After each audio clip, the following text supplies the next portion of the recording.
Lecture 14, The Goddess, Inanna and Dumuzi.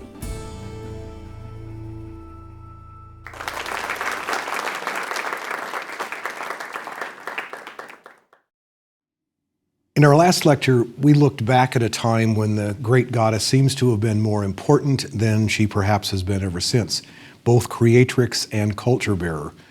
This time, we want to take a look at a future development in her story, which coincides pretty much with the agricultural revolution and the change to domesticated plants and animals.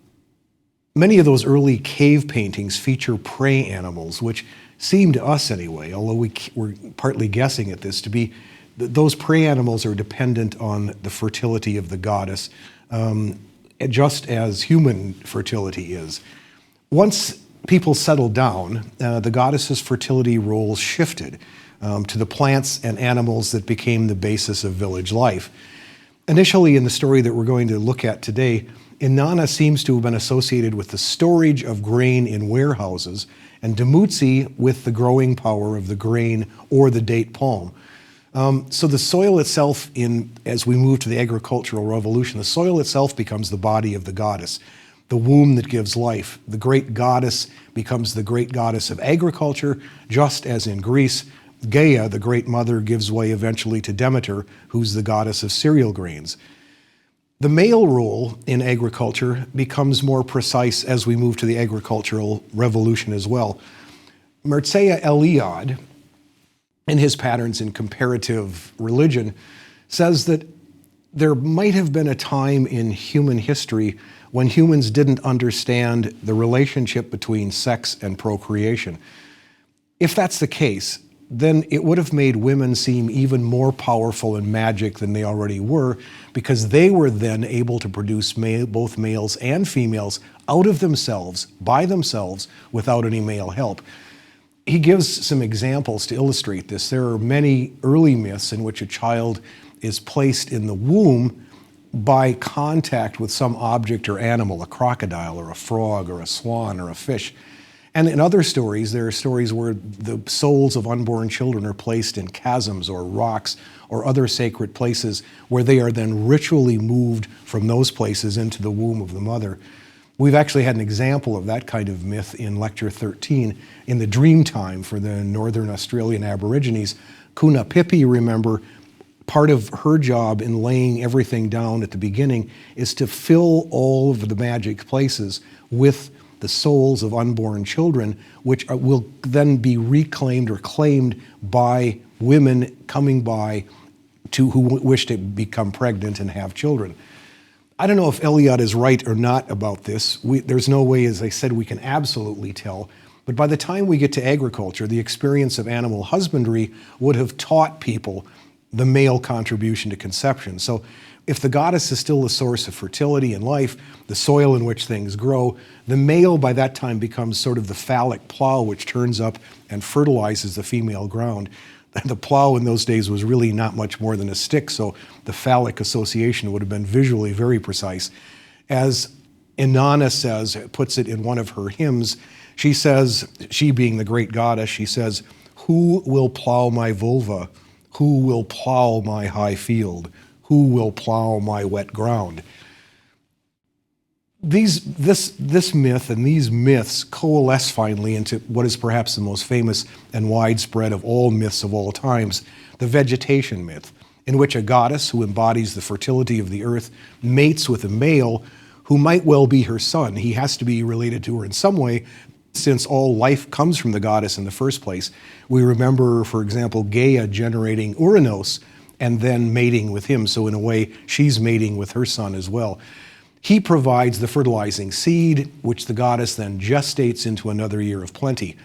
But in this myth, there's another element, and that is the death of the male once he's done what he needs to do. In most myths, he dies and descends to the underworld. The goddess sometimes descends to try to rescue him. Sometimes he's resurrected by her, sometimes in a symbolic, not a literal way, so that either he or a new consort can repeat the fertilizing action. His descent corresponds to winter, when the goddess is bereaved and hence sterile. His return, however it happens, occurs in spring, when the cycle of procreation begins again. There are all kinds of ways of explaining this myth and explaining how it works and how it came to be the way it was. This is one that comes from a book by Anne Baring and Jules Cashford called The Myth of the Goddess. This one works for me as a kind of homology anyway, and as an explanation of why the myth took the shape it did. Let me try it out on you and see if it works for you. They say that they think this whole myth was based on the human understanding of the moon cycle. The moon seems eternal. It goes through the same cycles over and over and over again, but it goes through cycles of waning and waxing, of death and rebirth. These two aspects, they speculate, were personified as the whole, which became the Great Mother, and the part personified as her son lover.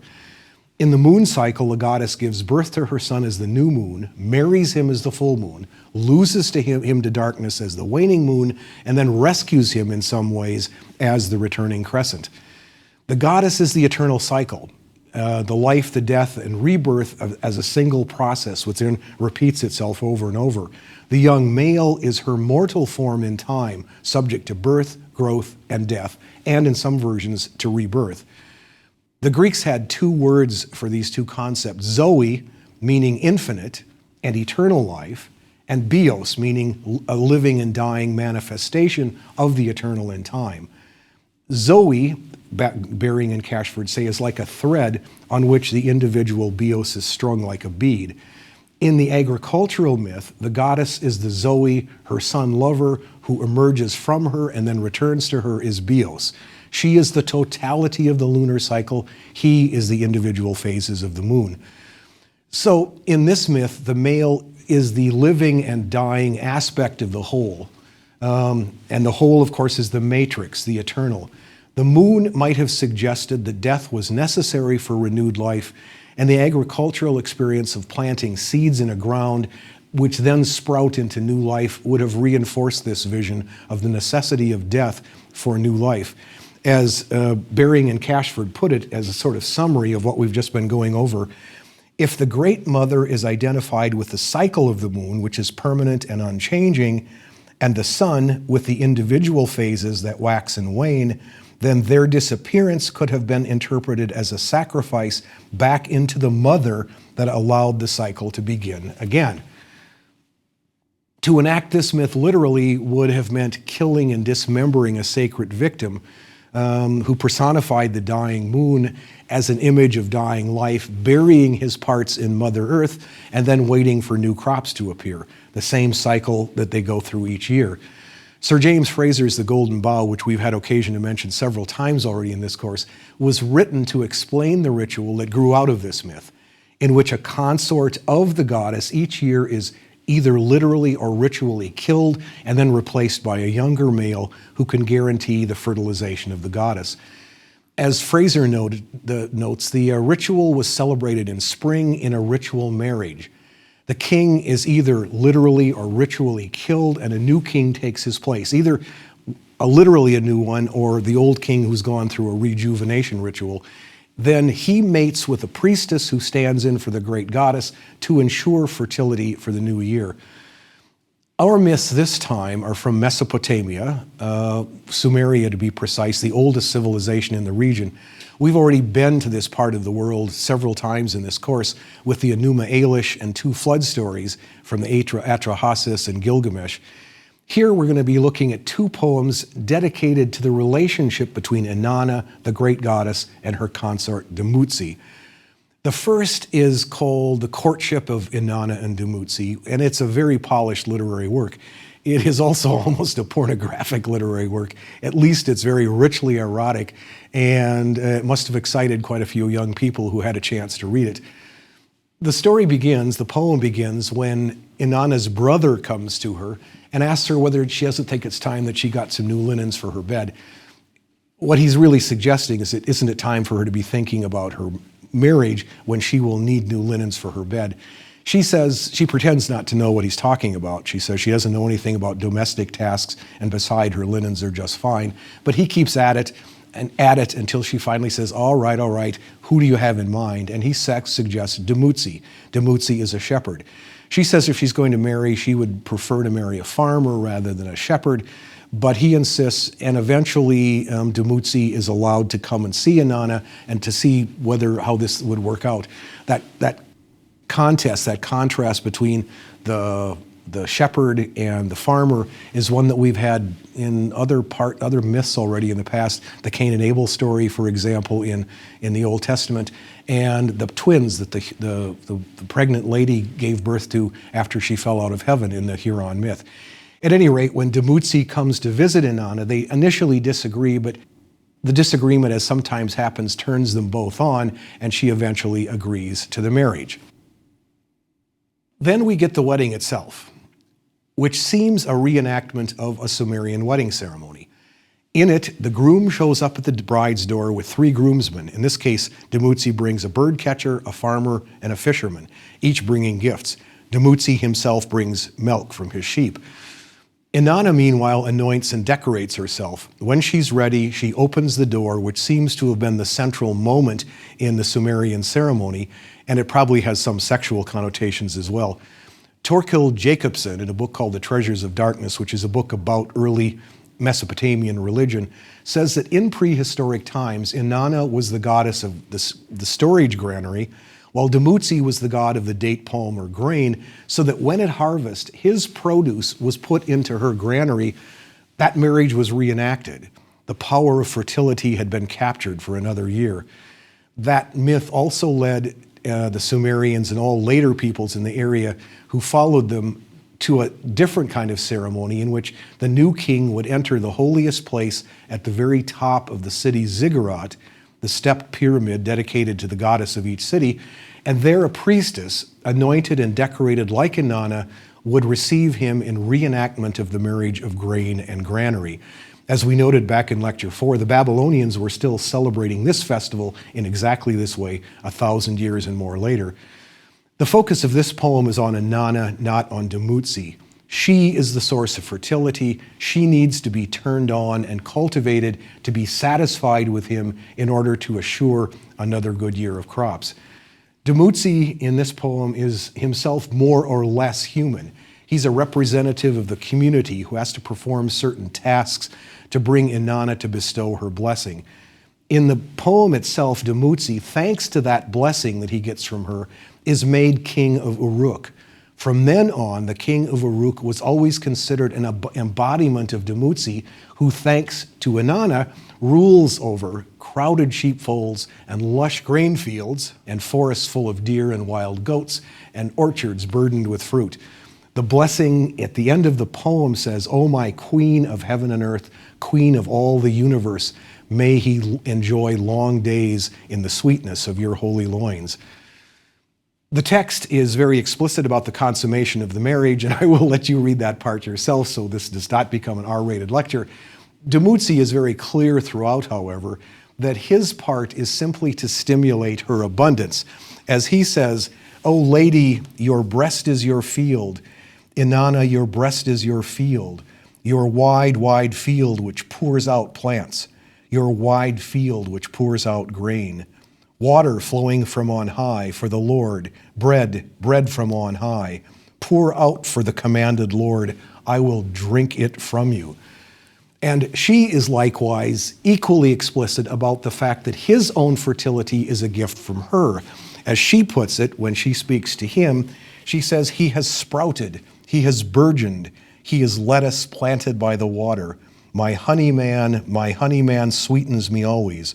My eager, impetuous caresser of the navel, my caresser of the soft thighs, he is the one my womb loves best. His hand is honey, his foot is honey, he sweetens me always." Well, that's all the farther we're going to go with that particular passage, but you get the idea anyway. But she's the source of fertility, he is the ground, she's the ground that he plows in order to produce abundance for another year. This turns out not to be the whole story, however. There's a more famous poem about the two of them called The Descent of Inanna, which is about her descent to the underworld, her escape from it, and then her sending him back to take his place. She's the immortal one, he dies and rises again. To use Baring and Cashman's terms, she is always the Zoe, he is always the Bios. Spring is the time of the union of Inanna and Dumuzi, but spring is very short, followed by an intensely hot, dry summer when Dumuzi dies. It's never quite clear in this poem. We never quite understand why it is that Inanna decides to go to the underworld, but go to the underworld she does. And when she goes there, she has to pass through 7 gates. The underworld is controlled by a goddess named Ereshkigal, who also turns out to be Inanna's sister. Inanna has to pass through 7 gates on her way into the underworld, and at each one she's asked to lose some of her regalia. She loses her headdress at one, her earrings at another, her necklace at another, until finally when she gets to the 7th gate, passes through the 7th gate, she is stripped utterly naked and has to crouch before her sister Ereshkigal. Jacobson says that he thinks that this may be a reenactment of Sumerian burial ceremonies in which humans were presumably buried naked and in a crouching position, showing their deference, their obedience to death. In the underworld, Inanna actually does seem to die. She's actually taken and hung on a hook in the underworld like a slab of meat. But she has been smart enough to leave instructions behind her that if she isn't back in 3 days, someone should rescue her. It's finally her grandfather, Enki, the trickster, who, as Ea, we have met before, he's the one who saved humankind from the flood, who manages to do so. Ereshkigal is manipulated into freeing Inanna, but although she said her rules can be bent, they cannot be broken, and if Inanna gets freed, Inanna has to send someone back to take her place. And Ereshkigal sends a host of horrid demons with Inanna when she leaves to make sure that she actually does what she says she's going to do.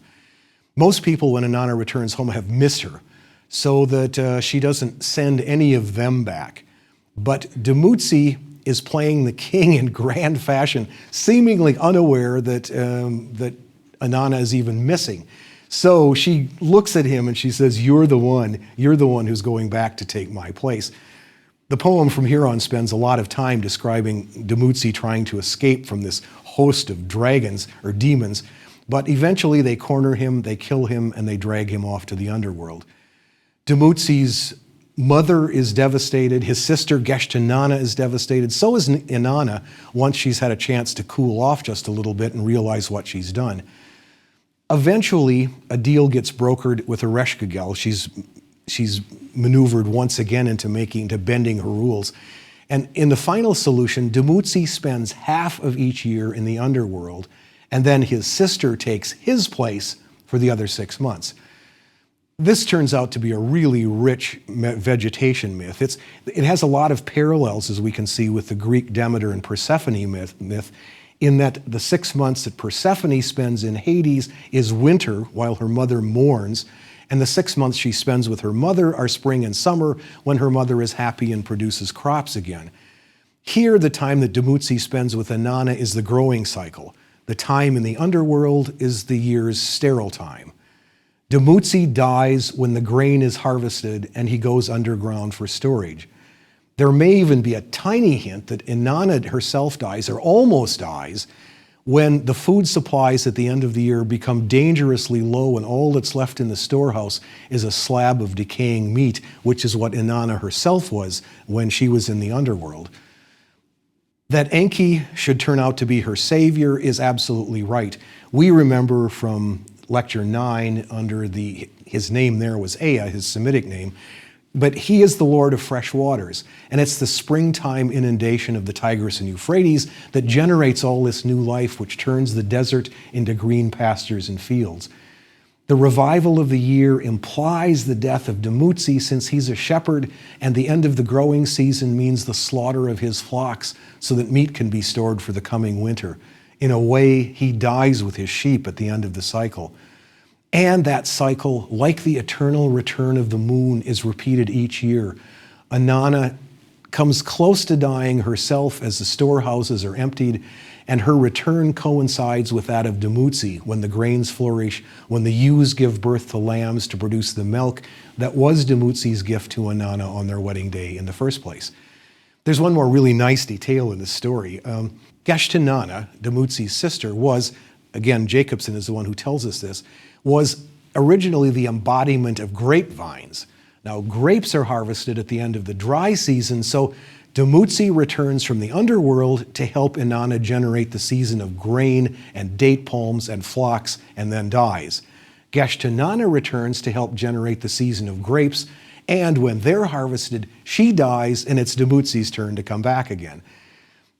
The myth is also rich in all other kinds of meanings, including one of the favorite ways of reading them in the 20th and 21st centuries, and that is psychologically. We'll get our psychological tool out of Dodi's toolkit and see what we can do with that for the rest of this time.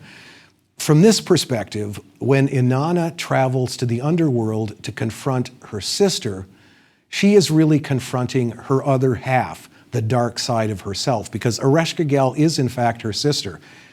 In psychological terms, what Inanna does when she travels to the underworld is to confront her own unconscious, a step which, for Jungians especially, is really, really necessary in the process of maturation and individuation. In this way, she functions not just as a fertility goddess, which we've already talked about, but she also becomes a hero, taking that journey that many other heroes will take and that we'll talk about in our next unit. She returns more complete and self-aware than she was when she left, and all of this is made symbolically perfectly clear by the fact that when she comes back from the underworld, she brings a horde of demons back with her. Dumuzi, conversely, gets to spend half of each year with Inanna's darker half, and so he gets to experience the full range of the goddess's powers, from birth to maturity to death, which, like the spring grain, he emerges from the underground womb to restart the cycle all over again. The great goddess is remembered not only the womb from which all life comes, but is also the tomb to which it returns. And Dumuzi himself gets to experience that full cycle in the course of this story. The kind of psychological reading which insists that what Inanna is really doing is confronting her darker half, coming to terms with that darker unconscious side of herself, and we'll do more of that kind of reading in our next unit on heroes, makes sense to us Freudians and post-Freudians who understand the need to explore the mysteries of the unconscious, to be fully human, to be fully grown up. David Leeming and Jake Page, in their book Goddess, Myths of the Female Divine, summarize this kind of psychological reading in this way. Inanna's descent into the earth to confront a sister who is part of herself is an appropriate metaphor or archetypal image for our own journeys into the darkness of the unconscious world. To be reborn psychologically or spiritually, we must often leave behind the trappings of older misunderstandings or protective masks, and in some sense to die to the old existence in order to be reborn into the new.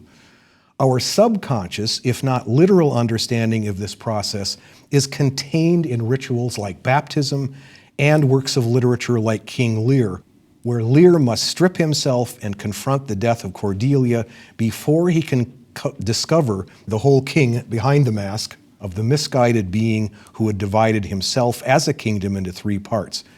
It is in light of these metaphors of our own culture that we can better understand Inanna's descent and the stripping away of her finery as she approaches death, the ultimate mystery of life. There's another psychological reading which is slightly different, which changes the emphasis slightly, which I think is really interesting and perhaps useful for us to consider at this moment in our course. This one, again, is indebted to Carl Jung. As far as Jung is concerned, the human being in growing up, in maturing, in achieving individuation, has to conquer and master instinctual and unconscious patterns of behavior. We're born with these. We're born with a bag of instinctual habits and things that we do. And we also, because we grow up in communities, learn a lot of collective attitudes that unquestioningly repeat the beliefs of the past.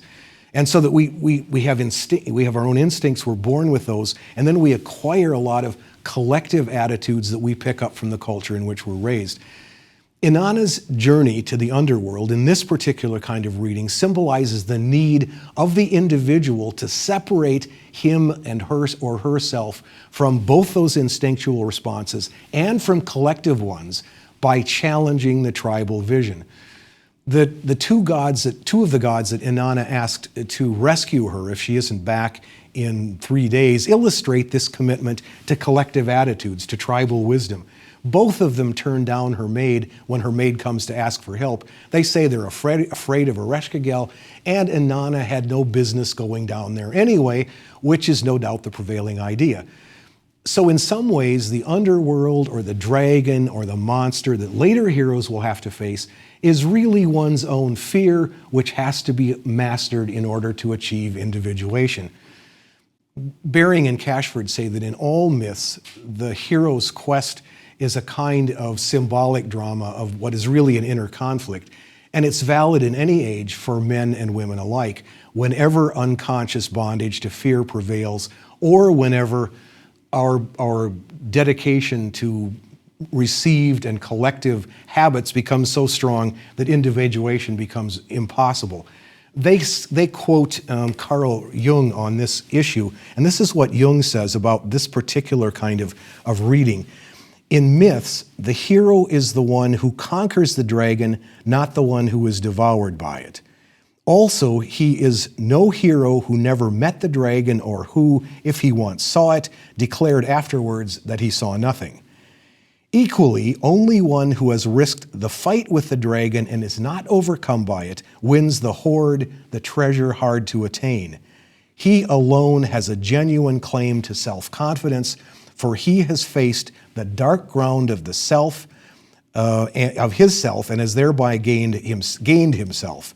This experience gives him faith and trust. The pistis, that's a word simply meaning assurance or trust, gives him the faith and trust, the pistis in the ability of the self to sustain him, for everything that menaced him from inside has been made his own. He has arrived at an inner certainty which makes him capable of self-reliance and attained what the alchemists called the unio mentalis, that is, the integrated personality, the mind which is now no longer fragmented against itself, but which now manages a full integration. So, what we've seen in this lecture is that as the goddess gives up some of her powers via the agricultural revolution, there is a new kind of union of goddess and human male consort that in itself isn't a bad thing. As long as they can maintain this partnership, it works out to the benefit of everyone. The union can be, as it is with Inanna and Dumuzi, a very productive and creative relationship. The same thing happens at about the same time in Greek mythology, where the idea that confronting the unconscious, mastering it without losing it, keeping contact with it at the same time, can produce a new kind of individuality, and it leads to a whole new crop of heroes at about this same time. As we know from our Greek mythology, there are a host of Greek heroes: Theseus, Jason, Hercules, Perseus, and Odysseus, all of whom managed to kill their monsters to get home after long adventures. But part of the wisdom of these myths is that none of them could have achieved these without help of females, either goddesses or women, whose union with the hero represents that perfectly balanced state in which the conscious and the unconscious, the intellectual, the intuitive, are in such perfect balance that great things can be achieved at the psychological level. Medea and Ariadne and Circe and Athena all symbolize the deeper levels of the psyche, the realm of the great goddess, and each one helps her male partner to overcome what for him is a purely intellectual grasp of a situation with her own deeper psychic awareness. Medea, we remember, helps Jason overcome the serpent that's wound around the tree that holds the golden fleece. Theseus needs Ariadne to escape from the labyrinth.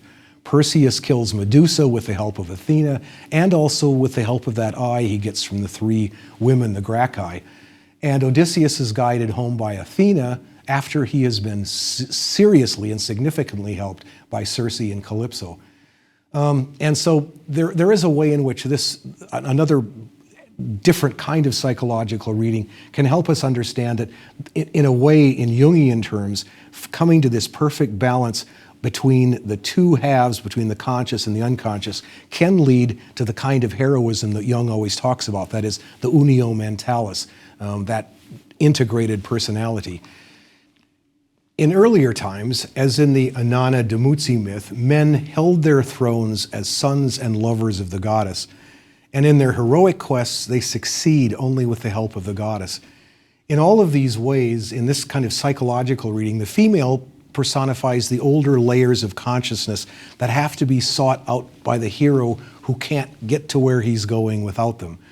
We're at a stage in the biography of the goddess where she's perhaps lost some ground since the Paleolithic and Neolithic days, but is still so important that nothing can be done without her. We'll get another look at this same moment in history the next time when we look at one of the most famous and long-lasting goddess myths in the entire world, that of Isis and her consort, Osiris.